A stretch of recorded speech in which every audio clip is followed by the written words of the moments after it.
Bonsoir à toutes, bonsoir à tous. Soyez les bienvenus pour cette troisième édition du rendez-vous des ESN et des ICT. Je suis Stéphane Bergogneau et je vais avoir le plaisir de vous accompagner tout au long de cette remise de trophées. Une cérémonie que j'ouvre tout de suite en compagnie de Thierry Sioufi et Jonathan Amar qui sont présidents et coprésidents du collège des ESN Syntec Numérique et Benoît Mestre, président du collège des ICT Syntec Numérique. Merci de les accueillir tous les trois, s'il vous plaît.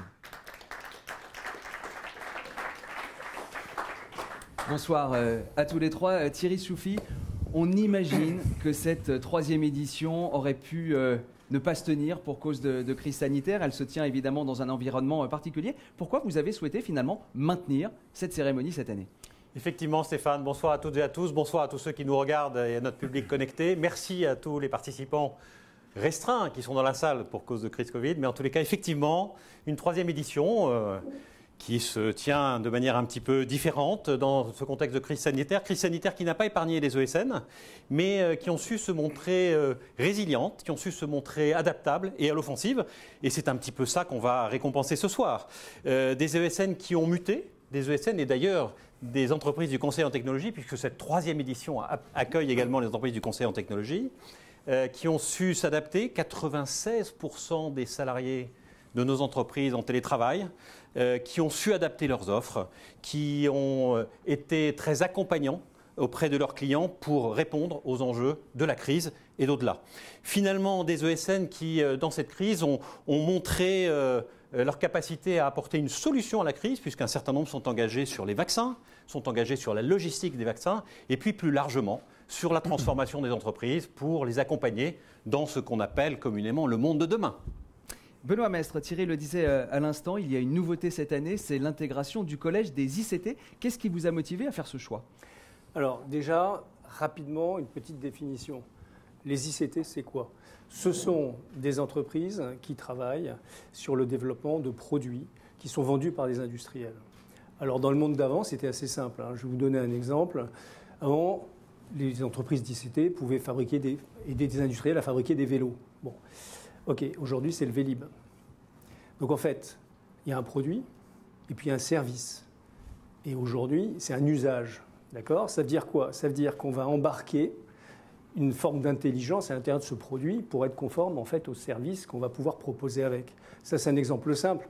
Avant, on fabriquait des disques durs. Alors, les entreprises d'ICT fabriquaient des disques durs, des électroniciens, etc. Et puis, quand on revenait de vacances, on se prenait en photo et puis on mettait ça sur un disque dur. Aujourd'hui, on a de la puissance de mémoire dans le cloud. Voilà. Donc l'usage, encore, est venu associer, je dirais, le produit en fait et le service. Et plus sérieusement, si on prend le cas des industriels, prenez les compagnies aériennes. Avant, pour leurs avions, elles achetaient des pneus. Aujourd'hui, elles achètent des atterrissages.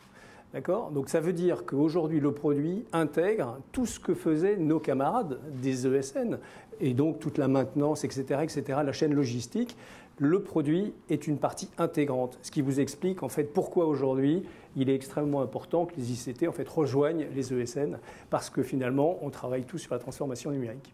Alors, dans quelques instants, avec Jonathan Amar, on va vous présenter les trophées et les catégories. Mais avant cela, j'aimerais qu'on vous présente une vidéo qui va finalement être un rebond par rapport à ce que disait Thierry Sioufi il y a quelques instants. Les ESN sont à l'offensive, elles ont su s'adapter, elles ont su surtout accompagner leurs clients. Ce que je vous propose, c'est d'écouter le témoignage de deux DSI, le DSI d'Air France et le DSI d'Enedis, qui parlent justement de leur relation avec les ESN qui les accompagnent dans cette période assez particulière que nous vivons depuis maintenant quasiment un an. On les écoute, vidéo.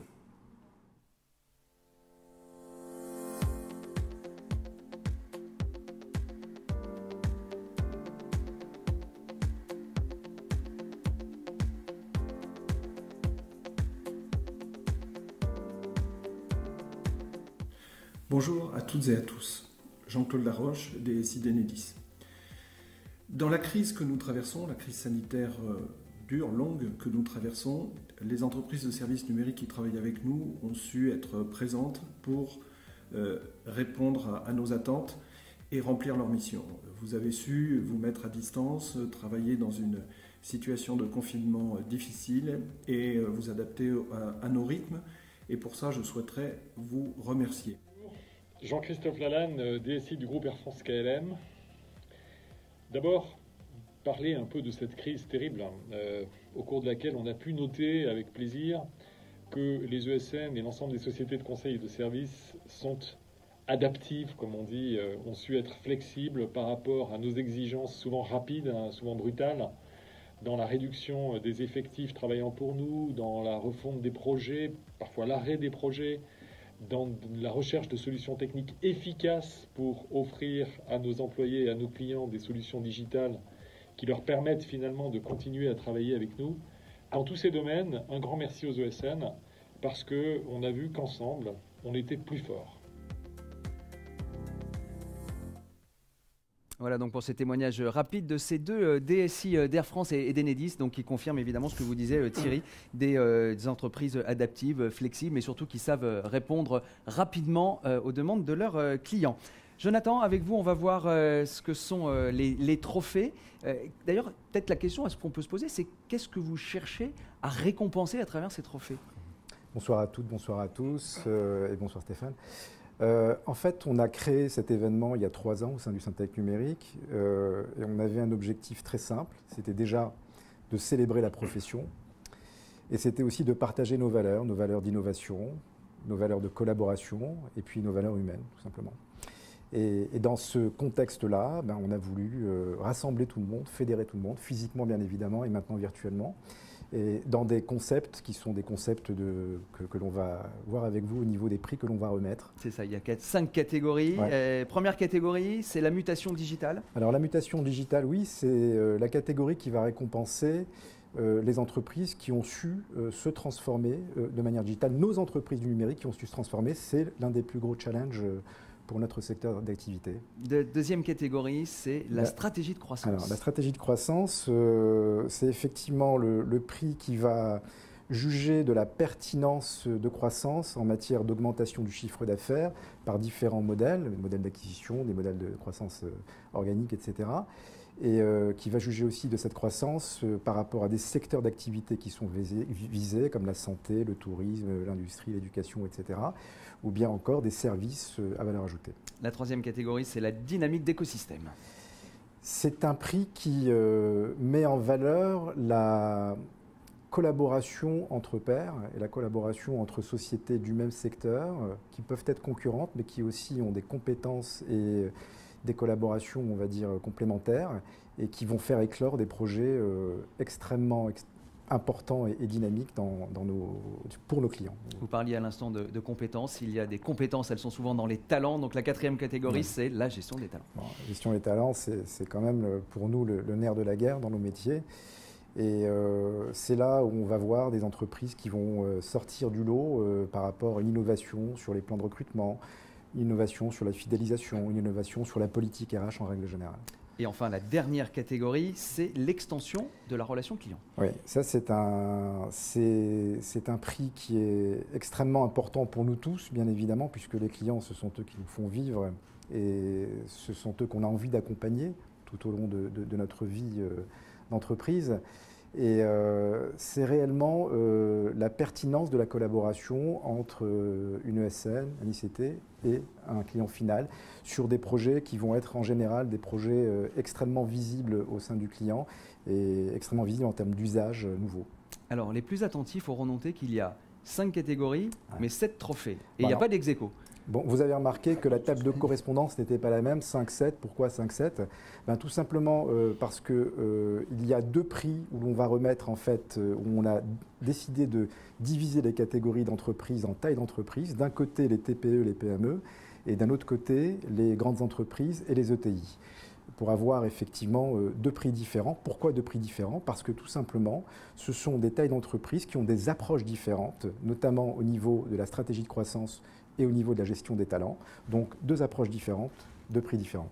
Merci beaucoup à tous les 3. On vous retrouvera bien évidemment tout au long de cette cérémonie puisque vous serez des remettants. Je vous propose de rejoindre le public et nous allons maintenant parler de ce qui est devenu Un incontournable, c'est bien évidemment l'étude grand angle ESN-ICT qui est menée par KPMG. Et cette soirée est donc l'occasion d'en délivrer les résultats. Pour en parler, sont avec nous ce soir Jean-Pierre Valency et Xavier Nifle, qui sont tous les deux associés audit spécialisés dans les sociétés du numérique. Et ils sont accompagnés de Maxime Charrier, qui lui est manager audit spécialisé dans les sociétés numériques. Je le disais, Jean-Pierre Valency, cette étude devient incontournable. C'est la 3e édition et c'est un panorama qui a été établi à partir de données que vous avez collectées avec le Syntec numérique durant le 3e trimestre 2020 auprès d'un échantillon représentatif de plus de 200 ESN et ICT. C'est d'ailleurs la première fois pour les ICT. Elles sont toutes de toute taille et implantées en France. J'aimerais qu'on voit avec vous, Jean-Pierre, tout de suite, quels sont les thèmes qui sont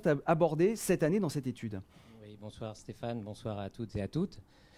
À tous et à toutes. Alors, on a adapté nos thématiques et nos questions au contexte de crise sanitaire. Bien évidemment, on a fait ça en collaboration avec le Syntec.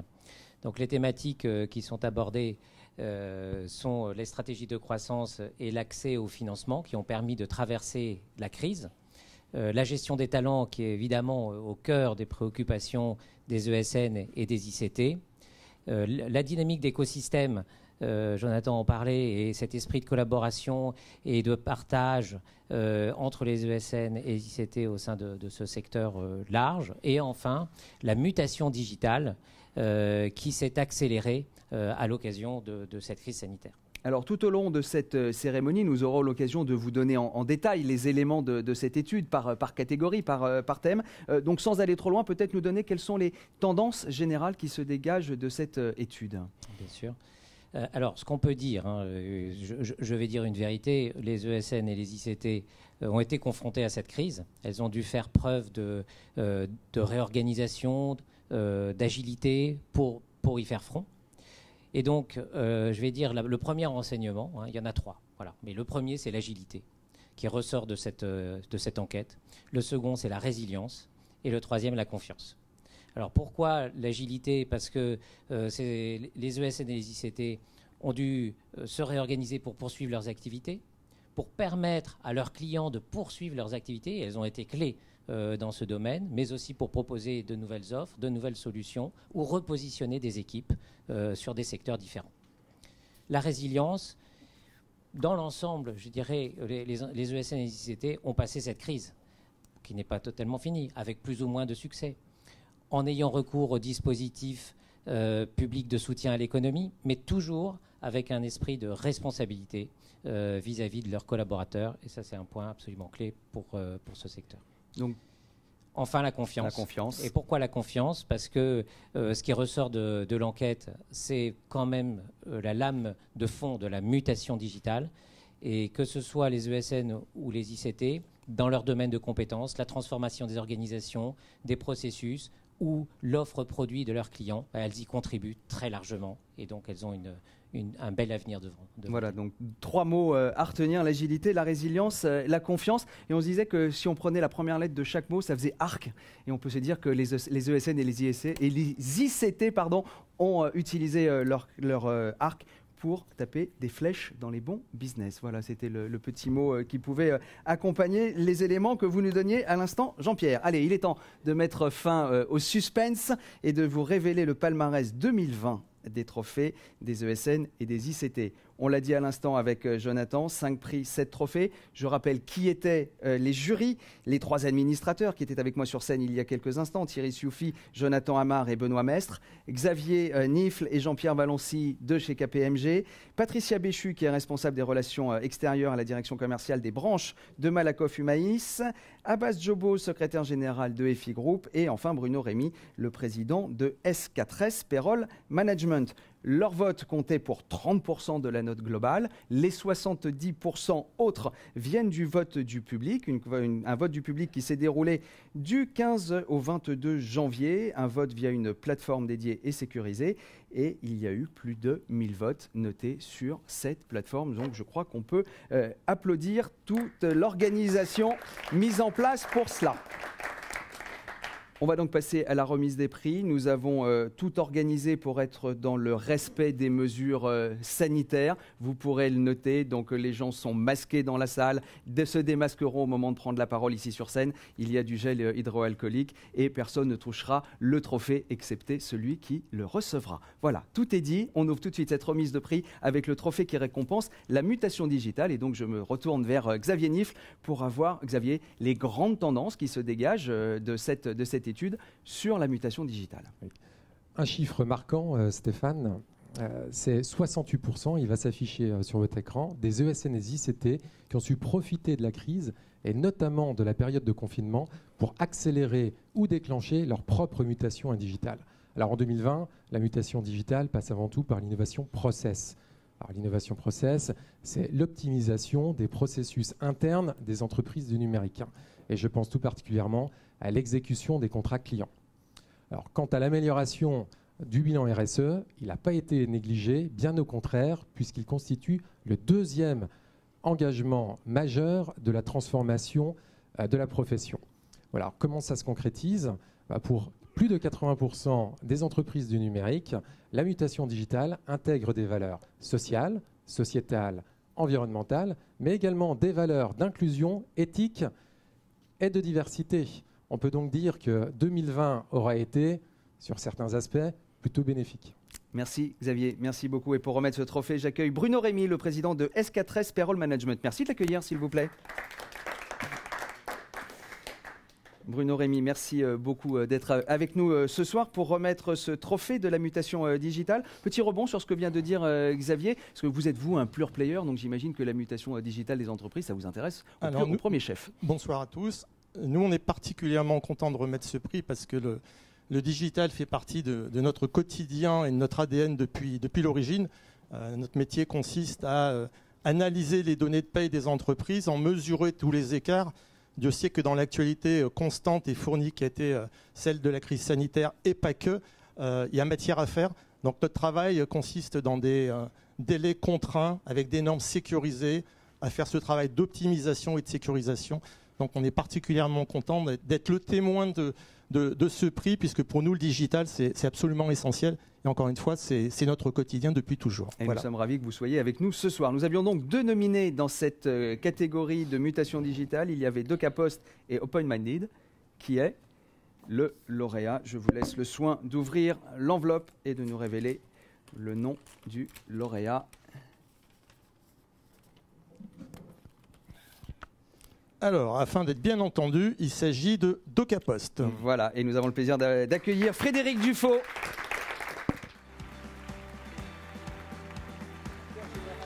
De DocaPost.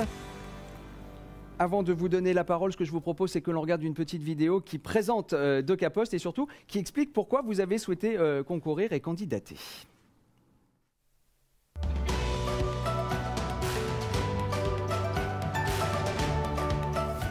Donc DocaPost, on est la filiale numérique détenue à 100% par le groupe La Poste. Notre métier, c'est d'accompagner nos clients dans la transformation numérique. On travaille avec des très très grosses entreprises, puisque 90% des entreprises du CAC 40 sont clients de DocaPost. Et en même temps, on a cette particularité d'accompagner les PME et les TPE, puisqu'on a plus de 15 000 clients qui achètent les services de DocaPost. On a la conviction que pour pouvoir accompagner nos clients dans la transformation numérique, eh bien, on a besoin aussi de pouvoir s'appliquer cette transformation numérique au sein de DocaPost pour pouvoir fluidifier nos services, accélérer la transformation digitale et qu'on doit avoir un numérique qui soit éthique et responsable.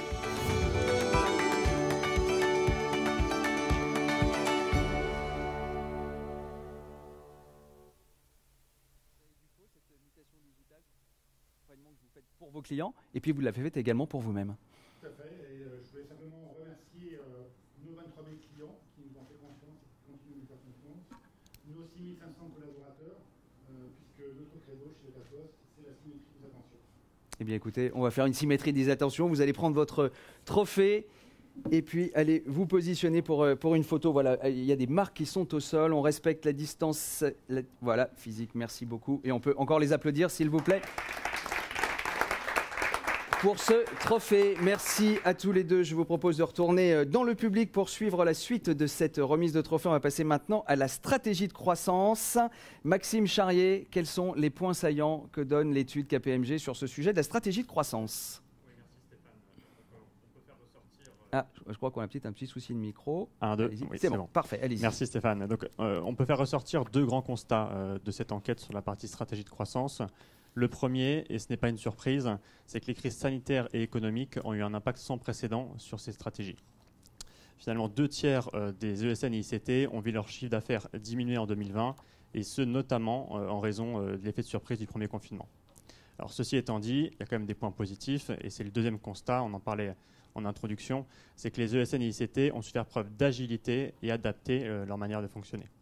Les acteurs qui s'en sortent le mieux sont finalement ceux qui ont su opérer une diversification de leurs offres et également adresser les secteurs les plus résilients.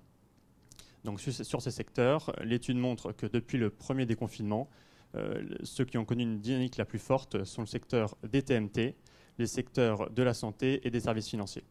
Le deuxième podium qu'on peut vous présenter et qui va apparaître, c'est celui des services qui ont été le plus sollicités. Il s'agit en numéro 1 du cloud, du numéro 2 le conseil en transformation digitale et enfin la cybersécurité. Ce qu'on peut voir à travers ces services, c'est finalement que les acteurs du numérique ont joué et jouent d'ailleurs toujours un rôle dans la transformation et l'accompagnement de leurs clients dans ce nouveau contexte. Merci Maxime. Pour remettre ce trophée, j'accueille avec plaisir Abbas Djobo, secrétaire général de FI Group. Merci de l'accueillir, s'il vous plaît. Merci Abbas Djobo d'être avec nous pour remettre ce prix stratégie de croissance. Maxime Charrier le disait à l'instant, 2/3 des acteurs ont vu leur chiffre d'affaires diminuer. Pour autant, grâce à l'adaptabilité, à la résilience, ils ont réussi à trouver quand même des nouveaux business. Ça vous inspire quoi d'entendre ça? Ça me parle effectivement, et je suis totalement d'accord avec Maxime. L'agilité avant tout, dans ce domaine, permet de viser, ou en tout cas de tenter de viser et d'atteindre de la croissance. Mais je rajouterais aussi des aspects innovation. L'innovation, je pense, à travers les différents audits que nous avons pu mener sur le terrain, démontre que les entreprises qui innovent, au passage FI Group, accompagnent ses clients dans des demandes d'obtention de financement public, crédit d'impôt recherche ou subvention par exemple, dans le cadre ou non du plan de relance. Et donc, dans le cadre des audits que nous avons menés pour ces obtentions de financement, on a pu constater que d'une part, mais ça c'est complètement banal, vous le savez tous, les entreprises qui innovent effectivement s'en sortent généralement mieux que la moyenne. Et dans cette famille de sociétés qui innovent, chez les ESN ou ICT, celles qui présentent effectivement, Maxime, davantage d'agilité, qui tentent de percer dans de nouveaux secteurs, de changer profondément leur process ou leur méthodologie ou leur pratique durant cette période, malgré tout, je pense qu'on va le répéter souvent, difficile et particulière, celles-ci atteignent effectivement ou réalisent pleinement souvent cette croissance dont nous parlons souvent. Alors, dans cette catégorie, dans ce trophée, oui, catégorie stratégie de croissance, nous avions deux sous-catégories, donc TPE-PME et ETI-GE, grandes entreprises. On va commencer, Abbas Djobo, si vous êtes d'accord, par la catégorie TPE-PME. Nous avions deux nominés, Atoll CD et e-Tracing. Alors, TPE-PME, oui, on ne se trompe pas d'enveloppe. Et on révèle donc le nom du lauréat. Stratégie de croissance, catégorie TPE-PME. Le lauréat est e-Tracing. Et on accueille tout de suite Théodore Michel Vrangos, qui en est le président. Bonsoir Monsieur Vrangos, merci d'être avec nous, félicitations. Je propose qu'on découvre en vidéo ce qui est e-Tracing et ce pourquoi vous aviez candidaté à cette compétition.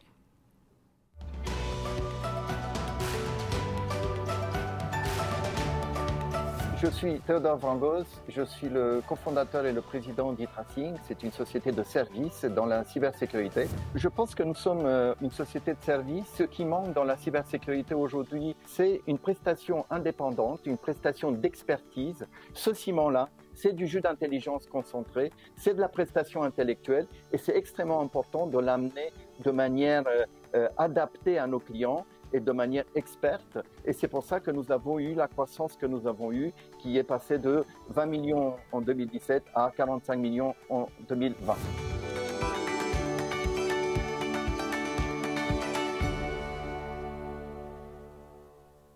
jus d'intelligence concentré adapté aux clients. Ça vous a ramené du chiffre d'affaires et en plus un trophée. Formidable. Merci beaucoup. Qu'est-ce qu'on peut demander de plus? Mais il y a beaucoup de jus d'intelligence concentré ici. Et quand on parle de mutation digitale, on voit à quel point la mutation digitale nécessite de la cybersécurité. Et à quel point les deux choses, ce qu'on fait tous ici, c'est de la mutation digitale au final et fondamentalement. Donc la cybersécurité, c'est vraiment le ciment qui permet de faire ces mutations digitales en toute protection, en toute sécurité. Aussi bien pour les clients que pour nous-mêmes. Et bien évidemment. Je vous propose de prendre votre trophée, de vous rapprocher d'Abbas Jobo pour la photo. On peut encore les applaudir, s'il vous plaît. Théodore Michel Vrangos, président d'e-Tracing, récompensé dans la catégorie TPE-PME pour la stratégie de croissance. Merci. Je propose d'aller continuer à suivre depuis le public et on va remettre maintenant le prix dans la catégorie ETI et grandes entreprises. Abbas Jobo, qui est le lauréat? Le suspense est à son comble. Talent. Et j'ai le plaisir d'accueillir Rosalie Lacombe-Ribaud, qui est la directrice marketing et communication de Talent, que l'on découvre tout de suite en vidéo. Et puis ensuite, on passera à la remise du trophée.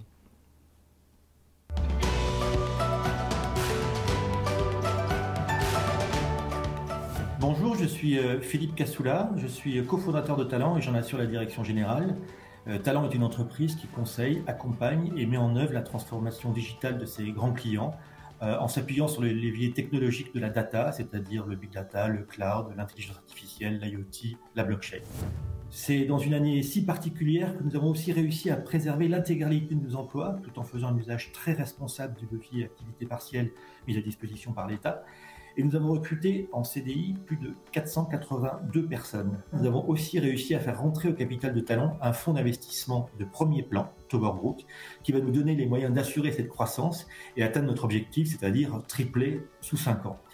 Gardons à l'esprit que la croissance n'est pas une fin en soi, c'est surtout le reflet de notre volonté, de notre ambition d'offrir de nouveaux terrains de jeu à nos équipes et de mieux servir nos clients. Merci.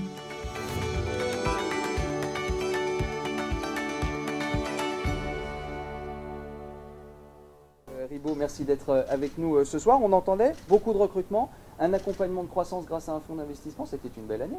C'est une très belle année.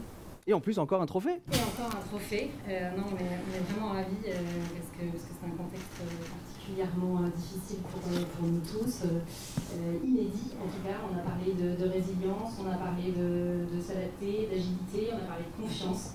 C'est un mot très fort chez Talent. Et puis, comme on disait dans ce petit film, la croissance n'est pas une fin en soi, mais bien un moyen d'offrir des terrains de jeu toujours plus grands à nos collaborateurs, aux candidats qui auraient envie de nous rejoindre, et puis évidemment de continuer à accompagner nos clients tout en gardant notre ADN. Très bien, l'appel est entendu. Pour ceux qui voudraient vous rejoindre, je vous propose de prendre votre trophée sous les applaudissements évidemment du public qui est avec nous ce soir. Et bien évidemment, si vous êtes chez vous aussi derrière l'écran, vous pouvez applaudir. Même si ça peut surprendre peut-être les gens qui sont dans la pièce d'à côté, mais ce n'est pas grave. Participez avec nous. Merci à tous les deux d'avoir été avec nous ce soir. Nous passons à la catégorie suivante. Il s'agit du trophée dynamique d'écosystème. Xavier, les grandes tendances de l'étude sur ce sujet de la dynamique d'écosystème. Alors, je dirais, Stéphane, que l'écosystème du numérique peut être fier. Notre étude fait clairement ressortir une belle solidarité entre acteurs de la filière. Pour plus de la moitié des ESN et des ICT, la crise a eu un effet déclencheur ou accélérateur sur la politique de partenariat avec d'autres entreprises du numérique, et je pense en particulier aux partenariats commerciaux.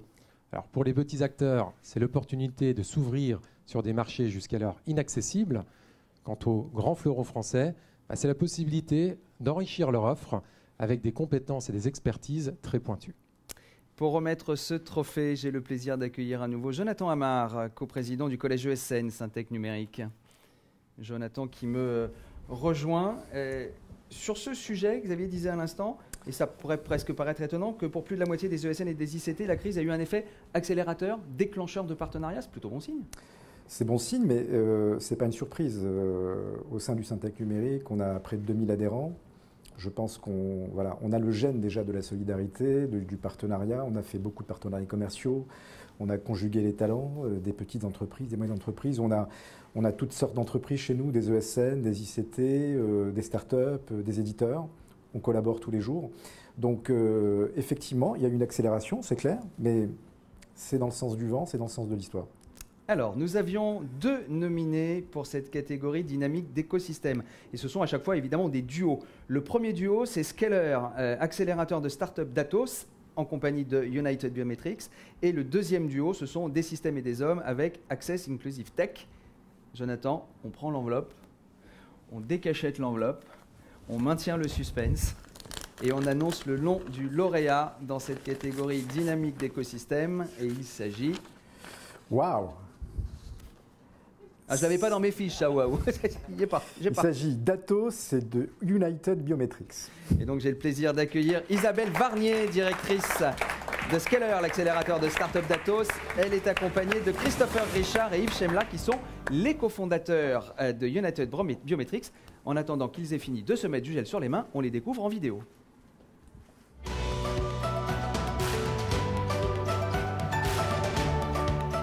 Bonjour, je suis Isabelle Barnier, je dirige le programme Scaler chez Atos. Scaler, c'est un accélérateur de business pour les startups et les PME. Bonjour, je suis Christopher Richard, cofondateur de United Biometrics, une société spécialisée en cybersécurité. Les startups nous apportent des solutions à la pointe de l'innovation que nous n'avons pas dans notre portfolio et dont les clients ont besoin dès aujourd'hui. Nous accompagnons les startups en leur ouvrant les portes chez nos clients en France et à l'international. En cybersécurité, par exemple. La problématique de l'authentification forte de l'utilisateur est cruciale au niveau mondial. Dans ce contexte, United Biometrics apporte à Atos des solutions à forte valeur ajoutée, de très haut niveau technologique et très complémentaires aux offres existantes.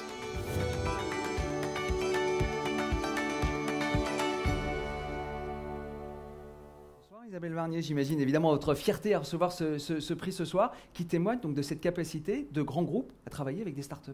Oui, merci. On est très heureux d'être là ce soir. Donc, on vous remercie au nom de Scaler, Atos et bien sûr United Biometrics, ainsi que des 14 autres startups qui font partie de notre accélérateur tout jeune, puisqu'on l'a lancé au mois de juillet. Et pour rebondir sur les mots-clés de cette étude, effectivement, Scaler apporte beaucoup d'agilité au niveau de l'innovation et au niveau des engagements clients, ainsi que de la confiance dans nos engagements clients avec nos startups. Christopher Richard ou Yves Chemla, peut-être pour un petit complément? Oui, alors tout d'abord, merci au Syntec, merci à Isabelle et merci à Scaler de nous avoir choisis. Atos nous a choisis au mois de juillet et Dieu sait si ça change notre vie tous les jours. Tout s'accélère à une très très grande vitesse. Scaler, c'est quoi? C'est une technologie, comme vous le citiez tout à l'heure, je dirais de rupture, qui vient s'adjoindre et s'adosser à un portfolio existant et de solutions internes et de grands clients. Donc pour nous, c'est un changement de dimension, c'est une très très grosse accélération. Merci. Merci et soyez encore félicités par le public qui est avec nous ce soir. Et je vous propose donc de prendre votre trophée et de faire une photo. Alors là, 4 avec 4 mètres de distance. Voilà, on peut encore les applaudir, s'il vous plaît, pour ce trophée de dynamique d'écosystème. Bravo à vous. Je propose de poursuivre la suite de cette remise des prix au milieu des autres récompensés. On va passer tout de suite à la 4e catégorie, 3e, 4e. La gestion des talents. Et on en parle avec Maxime. En termes d'études, qu'est-ce qui ressort de l'étude KPMG sur la gestion des talents, Maxime? Oui, les résultats de l'étude sont très clairs. Les talents demeurent la principale richesse des ESN et des ICT. Alors, principale richesse, mais elles doivent quand même faire face à quelques défis. Ils sont au nombre de 3. Le recrutement dans un premier temps, la fidélisation, mais aussi l'adaptation des compétences des collaborateurs face au nouveau marché. Sur le premier volet du recrutement, la majorité des ESN et ICT ont maintenu leur plan de recrutement pendant la crise et ont continué à développer leurs programmes en faveur de l'inclusion et de la diversité. Autre point important, on constate que les ESN et ICT ont continué de miser sur l'avenir. Et dans le plan de recrutement à 3 ans qui est déterminé, on voit que 31% des recrutements se font sur des jeunes diplômés. Le deuxième point, sur la fidélisation, elle passe par la mise en place de programmes attrayants, innovants, avec par exemple la mise en place de programmes d'actionnariat pour les salariés ou encore des plans RSE ou du mécénat de compétences. Dernier point clé sur la formation, les ESN et ICT ont profité finalement de ces périodes de belles activités pour accélérer et développer la formation, notamment sur le développement de l'expertise et de l'approfondissement technique pour ensuite mieux adresser les nouveaux marchés. Merci Maxime pour toutes ces informations et pour remettre ce trophée, j'accueille Patricia Béchu, responsable des relations extérieures, la direction commerciale des branches Malakoff Humanis. Merci de l'accueillir s'il vous plaît. Bonsoir et c'est un plaisir que de vous avoir avec nous ce soir. Vous prenez votre micro. Maxime disait à l'instant, recrutement, fidélisation, formation. Il s'est passé beaucoup de choses pendant cette année qui était assez particulière. Qu'est-ce que ça vous inspire ? Beaucoup de choses dans une année extrêmement compliquée. Donc bravo à vous tous. Vous avez remis en cause vos process de recrutement. Vous avez été extrêmement inclusive. Donc vraiment, que les jeunes restent le plus longtemps dans vos entreprises et continuent à développer votre business. Alors, dans cette catégorie gestion de talent, nous avions 2 catégories à récompenser, les TPE-PME et les ETI et les grandes entreprises qui seront remises par Benoît Mestre dans quelques instants. Mais vous allez, Patricia Béchu, remettre la catégorie TPE-PME. Vous prenez l'enveloppe. Nous avions 2 nominés, Eva Group et Des Systèmes et des Hommes. Et vous nous révélez maintenant le lauréat dans cette catégorie. Des Systèmes et des Hommes. Voilà, et j'ai le plaisir d'accueillir Sabine Coury, Lafarge, qui est la DRH de Des Systèmes et des Hommes. Hop, et ben on va faire un petit échange de micros. Comme vous avez utilisé le gel, c'est bon, on est conforme par rapport aux règles sanitaires. Heureuse ? Bonsoir à tous. Oui, on est vraiment ravis pour ce prix. C'est avant tout le prix qui revient à l'ensemble de nos collaborateurs pour un travail qui a été fait complètement collaboratif, puisque chacun d'entre nous, à son échelle dans l'entreprise, a contribué au fait qu'on gagne encore ce prix pour la 2e fois, puisqu'on a eu le plaisir de le gagner pour la première édition des rendez-vous des ESN en 2018 pour le coup. Voilà, Exactement. Et on va découvrir tout de suite en vidéo pourquoi vous avez été, enfin qui très exactement vous êtes chez des stratégies, des systèmes et des hommes, et ce pourquoi vous aviez candidaté.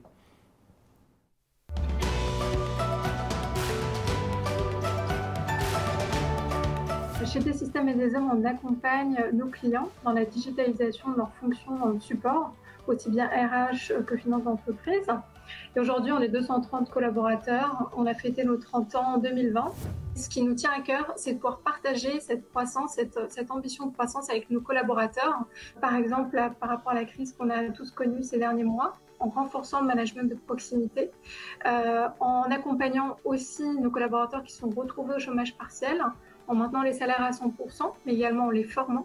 Notre objectif est de permettre à nos collaborateurs de prendre des responsabilités et de monter aux compétences au sein même de notre structure.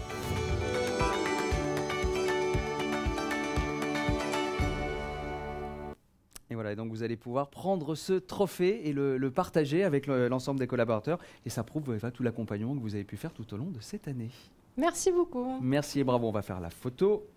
Et on peut les applaudir. Oui, je vois Thierry qui avait lancé le mouvement. Merci à vous deux, merci beaucoup d'avoir été avec nous ce soir. On reste dans la catégorie gestion des talents, maintenant on est dans la catégorie ETI et grandes entreprises, et il est déjà arrivé, il est avec moi, c'est Benoît Mestre qui me rejoint. Rebond peut-être Benoît sur ce que disait Maxime tout à l'heure, il parlait notamment de formation, je sais que c'est un sujet qui vous intéresse, la formation. Oui, en fait c'est un sujet qui est extrêmement important, qui a été cité par plusieurs d'entre nous en fait ce soir. Qui a permis en fait à nos entreprises d'adapter les compétences de nos collaborateurs. Et je tenais en fait particulièrement à souligner en fait l'effort de l'État, notamment pour ce qui concerne le FNE Formation, qui l'a adapté dans le cadre de l'activité partielle, en faisant en sorte que les coûts pédagogiques puissent être pris en charge. Et un deuxième élément extrêmement important, d'ailleurs pour lequel le Syntec a pas mal œuvré au niveau des ministères, c'est la prise en charge en fait des formations internes dans le cadre du FNE Formation, ce qui nous permet d'avoir des formations dédiées extrêmement précises pour pouvoir exercer des mobilités, notamment sectorielles, pour certains de nos consultants qui ont été fortement touchés dans certains secteurs. Vous allez donc maintenant, Benoît, remettre le trophée gestion des talents pour la catégorie des ETI et des grandes entreprises. On ouvre l'enveloppe. Alors, on ménage un petit peu le suspense. Et vous révélez le nom de l'heureux lauréat. Donc l'entreprise est Capgemini. Voilà, je demande à Philippe Yann, le DRH de Capgemini, de nous rejoindre. Bonsoir et merci d'être avec nous. Félicitations. On découvre tout de suite en images qui est Capgemini, pour ceux qui ne le sauraient pas encore, et ce pourquoi vous aviez candidaté.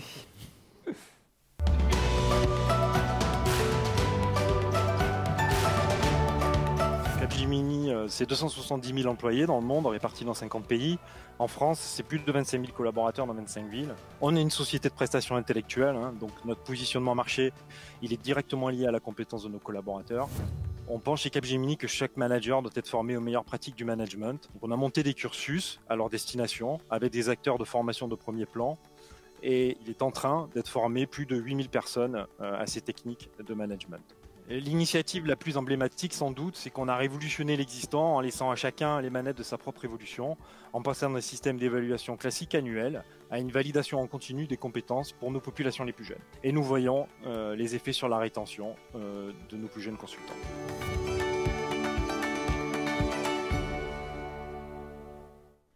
Philippe Yann, récompensé pour une révolution ? Oui, c'est une révolution. Et je peux juste compléter par rapport à la vidéo et le détail de ce que j'ai dit. Cette révolution-là a été possible parce qu'on a revu aussi notre système de management qui repose désormais sur trois piliers. La bienveillance, parce que la bienveillance, c'est, on pense, ce qui permet de faire évoluer positivement nos collaborateurs.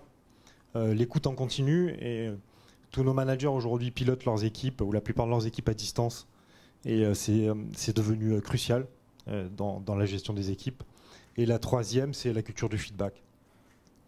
Vous savez, Capgemini est leader sur ces marchés. On ambitionne également d'être leader dans nos pratiques RH et dans la gestion des talents. Et ce prix est la concrétisation de cette place de leader. Voilà, merci. Il est donc le feedback de ce que vous avez pu mettre en place, feedback de la part du jury. Récupérez votre prix, vous pouvez poser le micro, voilà, ça vous libère une main. Et puis on peut encore vous applaudir donc, pour ce trophée Gestion des talents. Bravo et merci d'avoir été avec nous ce soir. Merci. Il nous reste une dernière récompense à remettre, c'est celui du trophée de l'extension de la relation client. Ce sujet n'est pas abordé dans l'étude KPMG, mais il est apparu, et Thierry Soufi va nous le dire, évident de récompenser cette relation entre une ESN et son client. Et donc pour remettre ce trophée, on accueille de nouveau Thierry Soufi, s'il vous plaît.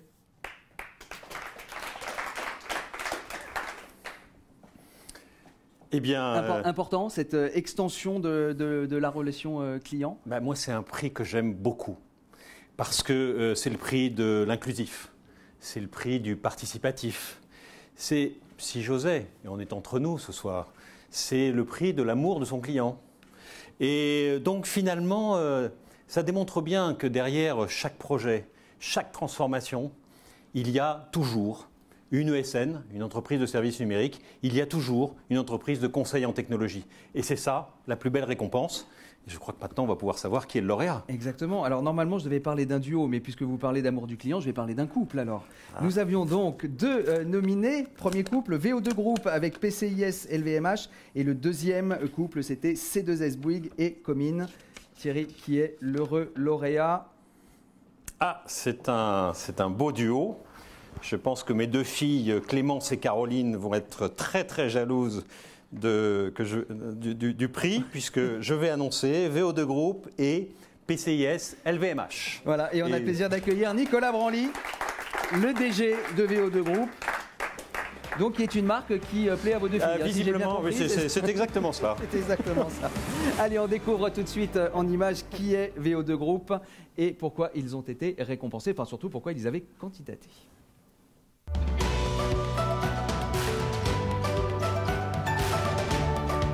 Bonjour, Nicolas Branly, directeur général de VO2 Group, société de conseil en nouvelles technologies dont l'objectif est d'accélérer la transformation business et digitale des grands acteurs de demain. La marque iconique Guerlain, filiale stratégique du géant mondial LVMH, a souhaité développer un projet ultra innovant en matière d'expérience client, avec la mise en place d'une application vendeur en boutique. Le tout créé et réalisé à distance, de manière 100% digitale, avec plus de 160 interlocuteurs projet.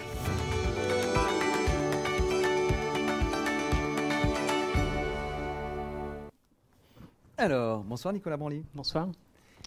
Heureux. Je suis heureux, ravi de gagner le prix de l'amour, donc l'amour de nos clients. Et donc, je tiens à les remercier, un grand merci à nos clients, parce qu'en fait, je pense que le S de SN est là pour nos clients, puisque le sens du service, c'est ce qui nous anime au quotidien. Et on a eu le plaisir de travailler à découvrir une autre méthode de travail avec nos clients dans un contexte particulier. Mais ils ont souhaité accélérer, non pas ralentir. Donc je pense que c'est à saluer de la part de nos clients. Et un énorme merci aussi à nos équipes. Je pense en particulier à Dalia, qui doit nous regarder. Parce que conduire un projet en full digital, sans être préparé et sans avoir un accompagnement exceptionnel, on n'a pas d'historique sur ce contexte-là. Et ben c'est une sacrée aventure. Et voilà, un grand merci au couple, du coup, Dalia et son client. LVMH, et merci à vous pour ce prix de l'amour. Voilà, et bien écoutez, recevez ce trophée en guise de témoignage de cette preuve d'amour. Je ne prendrai pas vos filles, par contre. Voilà, mettez-vous un petit peu plus par ici, voilà, dans l'angle, pour que l'on ait une belle photo. On peut encore les applaudir, s'il vous plaît. Enfin, on va applaudir ce couple VO2 Group, PCIS, LVMH. Merci beaucoup. Bravo. Je propose de vivre la fin de cette cérémonie, puisque Thierry, nous arrivons quasiment au terme.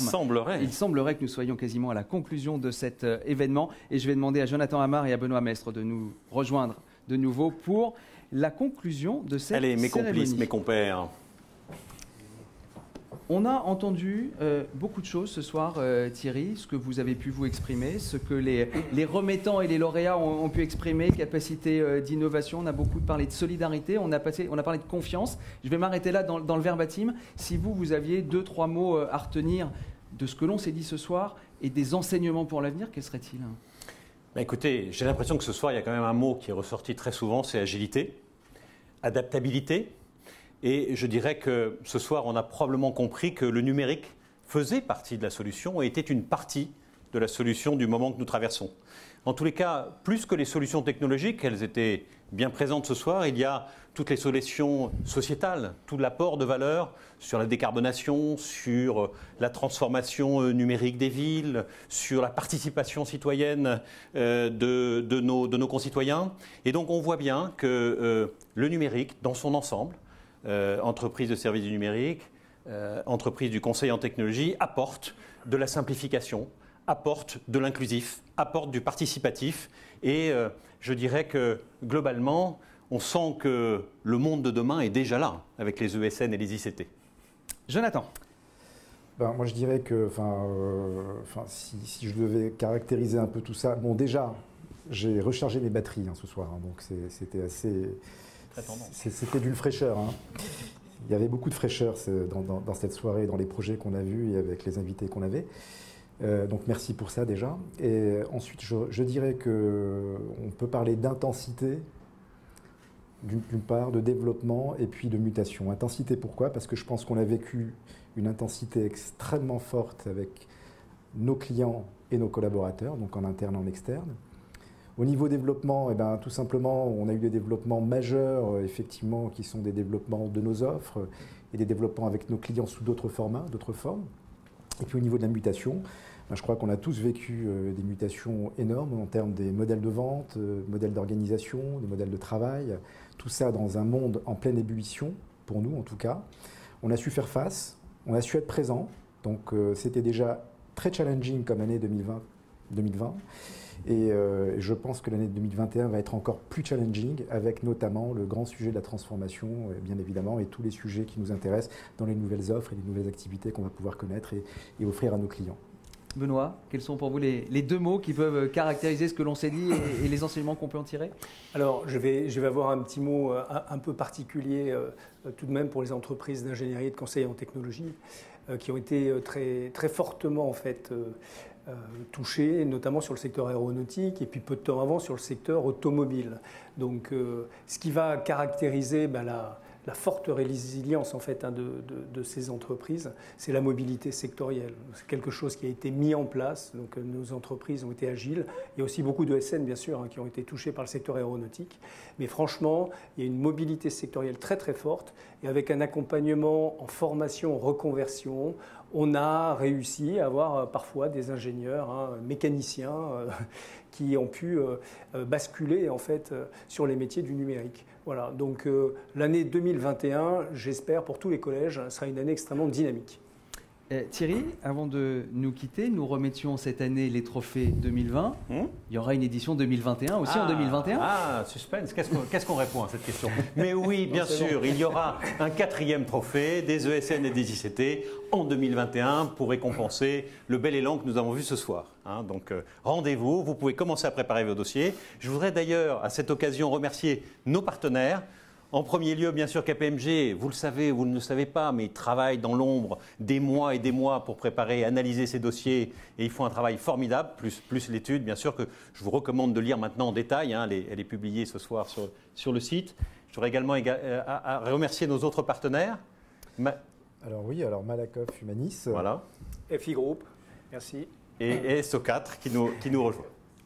Voilà, j'aimerais moi terminer par un remerciement si vous en êtes d'accord tous les trois, parce qu'on a beaucoup parlé d'agilité ce soir. Je pense qu'on peut remercier aussi et féliciter pour leur agilité toute l'équipe com du Syntec numérique pour avoir organisé cet événement. Donc je pense qu'on peut effectivement les applaudir.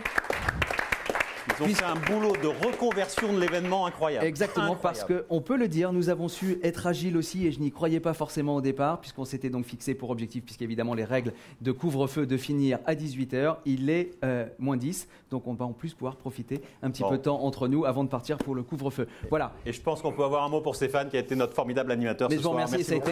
Merci beaucoup, et ça a été un plaisir de vous accueillir. Bravo à tous. À vous qui êtes derrière l'écran, je vous rappelle que vous n'avez plus le droit de sortir puisque le couvre-feu c'est dans 10 minutes, donc restez chez vous, surtout prenez soin de vous et à la prochaine édition. Belle soirée à vous.